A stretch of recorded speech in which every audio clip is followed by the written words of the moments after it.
Bonjour à tous, bienvenue à la Minute Marché du Capitaine. Aujourd'hui, mercredi 26 mai, on va faire un point crypto et marché financier. Comme d'habitude, je vous encourage à mettre un petit pouce bleu et à suivre la chaîne du Capitaine si cette analyse vous plaît. Alors, au sommaire de cette Minute Marché, on va faire un petit tour sur la finance traditionnelle avec le SP500, le Nasdaq. Ensuite, mon analyse portera sur le Bitcoin, quels seront les prochains supports, les prochaines résistances à surveiller. Ensuite, on passera évidemment au numéro 2, Ethereum. Et ensuite, on va voir quelques altcoins qui ont bien récupéré et qui sont dans une configuration intéressante. Évidemment, pas de rush. Le but, ça va être de chercher des points d'entrée intéressants sans FOMO. Au niveau du SP500, qu'est-ce qu'on a eu au niveau du SP500? On a eu quelque chose d'assez positif qui s'est mis en place. Qu'est-ce que ça a été? Ça a été ici lundi, le franchissement de ce dernier sommet ici à 4180 points. Qu'est-ce que ça a créé? Ça a créé que finalement ici on a pu récupérer une structure haussière à nouveau sur le SP500. Pourquoi? Parce que ici on a bien un creux à 4057 points qui est au-dessus du précédent, ici qui est à 4026 points.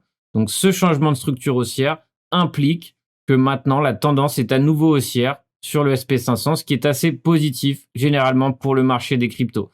Donc maintenant, on est évidemment sous résistance qu'il va falloir surveiller, mais tout de même, c'est assez positif d'avoir réussi à récupérer cette tendance haussière. On a maintenant le Nasdaq, pareil, qui est en train de changer de configuration ici. Et ici, on a eu un retournement de tendance qui s'est mis en place en daily. On a bien réussi à franchir le dernier sommet ici à 13 446. On a bien un creux ici qui est au-dessus du précédent. La tendance est en train de se renverser, de se retourner ici sur le Nasdaq, ce qui est extrêmement positif. Je rappelle que si le Nasdaq ici venait à corriger à nouveau, franchir ici le résistance, ce dernier creux ici, principal majeur des 12 900, ça entraînerait sans aucun doute les cryptos avec. Donc c'est assez positif de voir ici le marché qui se stabilise au niveau de la finance traditionnelle, ce qui permet aussi implicitement aux cryptos de se stabiliser. Maintenant, on va faire un point Bitcoin. Je vais avec vous découper mon graphique pour qu'on voit ensemble comment je procède afin de repérer les niveaux clés sur le Bitcoin. Alors, comme d'habitude, je pars sur du weekly au minimum. Donc, je pourrais repartir sur du monthly, mais on va partir sur du weekly. Qu'est-ce que je prends en compte sur cette analyse? Je vais tout simplement relever ici le range weekly. Donc ici, on voit bien qu'on a ce range qui est extrêmement ample. Donc, l'action de cette semaine va probablement se dérouler dans ce range. C'est très important de le comprendre. Alors maintenant, je vais essayer de repérer les niveaux qui pour moi ont été clés, les niveaux de support et résistance clés sur ce graphique. Ici, on voit qu'on a un support clé. Pourquoi ici, on voit qu'on a clôturé une fois ici, on a buté une deuxième fois ici, et ici, on a touché une troisième fois ce support. Donc, c'est jamais à un point près, hein. N'essayez pas de faire la précision optimale. C'est un niveau weekly. Donc, forcément, tout ce qui est autour de cette zone est intéressant. Donc, ici, pour moi, l'ancienne résistance clé, c'est ici à 38K. Qu'est-ce que ça correspond? Ça correspond aussi quasi parfaitement avec le milieu du range. Donc, pour ma part, je pense que ce niveau est un niveau qu'il faut observer et avoir en compte dans son analyse. Pourquoi? Parce qu'on a de fortes probabilités finalement de venir le visiter ou en tout cas d'avoir une réaction à nouveau sur ce niveau. Où sont le prochain support, où est la prochaine résistance qui m'intéresse? Ici, le prochain support se trouve sur les 32 000. Comme on peut le voir ici, on a clôturé ici une fois, ici on a buté une autre fois. Donc par exemple, ce niveau des 32 000 m'intéresse. Enfin, quel est le prochain niveau ici qui m'intéresse? C'est l'ancien support weekly qui se trouve ici à 49 000. Alors maintenant qu'on a fait tout ce travail de support et résistance, on va faire la même chose pour le daily. On peut aussi par exemple s'amuser ici tout simplement à sortir Fibonacci, partir du haut du mouvement baissier au bas du mouvement baissier et à essayer tout simplement de chercher des zones de convergence. Et là, comme on peut le voir ici par exemple, les 0,5 de Fibonacci convergent avec le haut du range weekly, donc ça pourrait être éventuellement aussi une zone de support ou de résistance. Donc ici, dans ce cas de figure, une zone de résistance. Donc maintenant qu'on a fait ce travail sur le weekly, on va partir sur du daily. Quand on a maintenant ça sur du daily, on voit maintenant qu'on a eu un petit creux au-dessus du précédent à 31 000. Alors, est-ce que ça veut dire que la tendance est haussière en daily? Absolument pas. Pour l'instant, pour que la tendance soit haussière daily, qu'est-ce qu'on doit voir? On doit voir tout simplement ici un prochain creux qui se dessine ici au-dessus du précédent et une fois que ce prochain creux est dessiné, franchir ce niveau et ensuite ici, on aurait ce qu'on appelle une structure en W et un retournement de tendance daily, ce qui serait extrêmement positif si ça se met en place.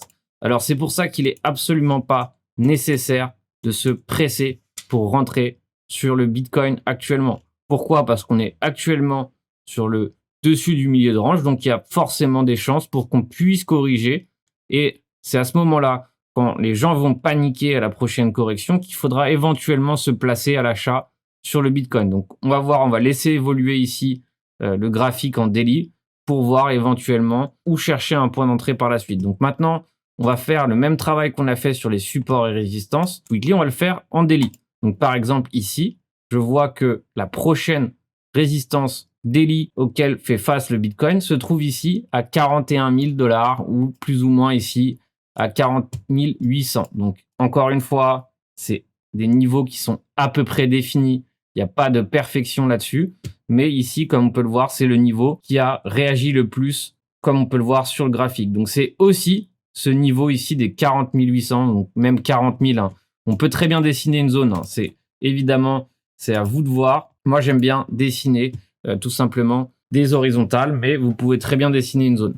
Ici, c'est vraiment le niveau auquel toutes les grosses liquidations ont lieu. Donc forcément, ça va être un niveau qui va servir de résistance. Donc maintenant, il va falloir observer la réaction qui va se passer sur ce niveau. Déjà, pour l'instant, on commence la journée, en tout cas, avec une sorte de étoile du soir, donc à se confirmer. Mais en tout cas, ici, on est sous résistance. Donc, encore une fois, le plus sage, c'est d'attendre tout simplement qu'un mouvement baissier se mette en place pour éventuellement chercher ici un rebond. Par exemple, une zone qui me semble intéressante pourrait être ici sur les 34 000 pour éventuellement rechercher ici le haut du range weekly. Encore une fois, il ne faut pas se presser. Donc maintenant que j'ai fait mon analyse en daily weekly, je regarde ce qui se passe en 4 heures. Donc par exemple, en 4 heures ici, j'aime bien dessiner parfois à titre indicatif des trendlines. Ici, on a une belle trendline qui s'est mise en place avec plusieurs points de contact.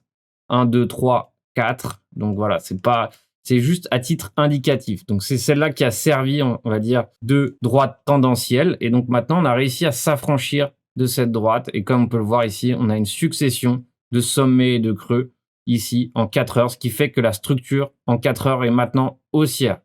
Donc comme la structure daily n'est pas encore haussière, il y a de fortes probabilités pour qu'on fasse une correction qui permettrait éventuellement de retourner la tendance daily.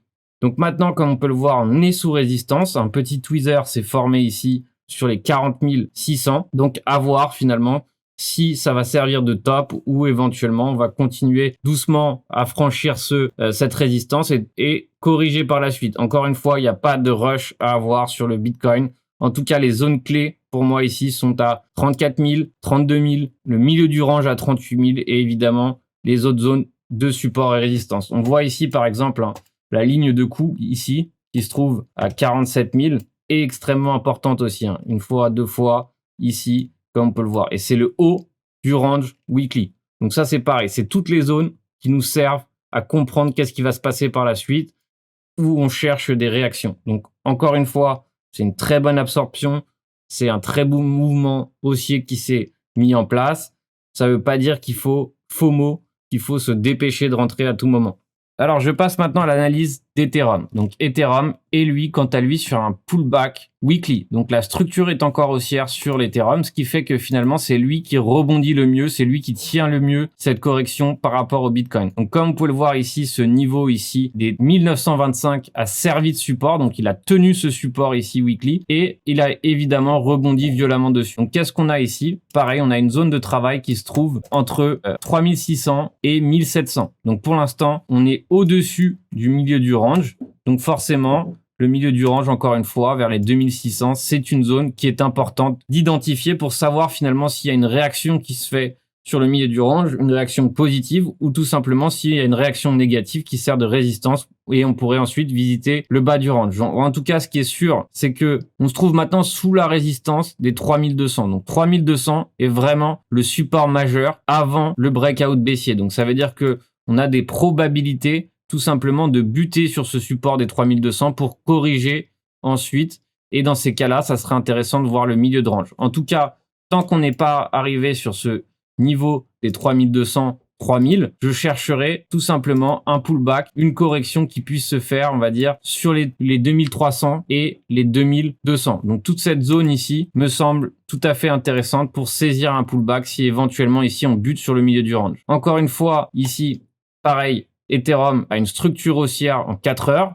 En daily, a encore une structure baissière. Donc il faut attendre le prochain creux ici, ce qui serait l'occasion de se placer pour éventuellement ici aller chercher les 3000 $, 3200 $. Je rappelle que 3000 $, ici, le prix psychologique des 3000 $, correspond au max pain sur les options qui vont clôturer après-demain. Donc, c'est tout à fait possible qu'on fasse une petite expansion haussière pour aller clôturer sur les 3000 $ et dans ces cas-là, rendre perdant la majorité des acteurs options de ce vendredi. Alors maintenant, j'ai relevé un coin qui attire mon attention. Pourquoi? Tout simplement parce que je trouve qu'il a le meilleur ratio gain-perte actuellement. Donc comme vous pouvez le voir ici, on a eu un sell-off massif. Le top ici se trouve à 22 $. On a eu le plus bas ici à 3,60. Donc encore une fois, vous pouvez voir à quel point les cryptos sont extrêmement volatiles et comme quoi il faut faire attention à tous les actifs sur lesquels vous investissez sur le long terme. Pourquoi? Parce que ce genre de configuration est tout à fait possible. Donc maintenant, pour moi, la carte la plus intéressante à jouer plutôt que de shorter cet actif, qui a déjà été largement shorté et vendu, c'est de jouer la carte rebond. Donc, par exemple, ici, on peut voir qu'on a le plus bas weekly de la semaine dernière qui se trouve ici à 3,90. Donc, ça nous fait un niveau d'invalidation tout à fait cohérent. Ici, comme on peut le voir, on a un tweezer daily qui s'est mis en place et on a du coup maintenant ce niveau ici qui sert de résistance. Je vous rappelle que précédemment, ici, c'était une zone de résistance. Donc, ça veut dire que finalement, aller saisir un pullback, un éventuel correction daily qui se mettrait en place ici sur cet actif, par exemple sur les 0,5 de Fibonacci, ici à 6 $, ça nous fait, si on vient chercher tout simplement ici la ligne de coût, ici des 12 $, ça nous fait un super ratio gain-perte. Et quand on a un point d'invalidation clair, quand on a un point de sortie clair, tout simplement, on a ce qu'on appelle un plan de trading clair et précis. Et c'est ça que j'apprécie quand je trade. Pourquoi? Parce qu'on n'est jamais sûr de rien.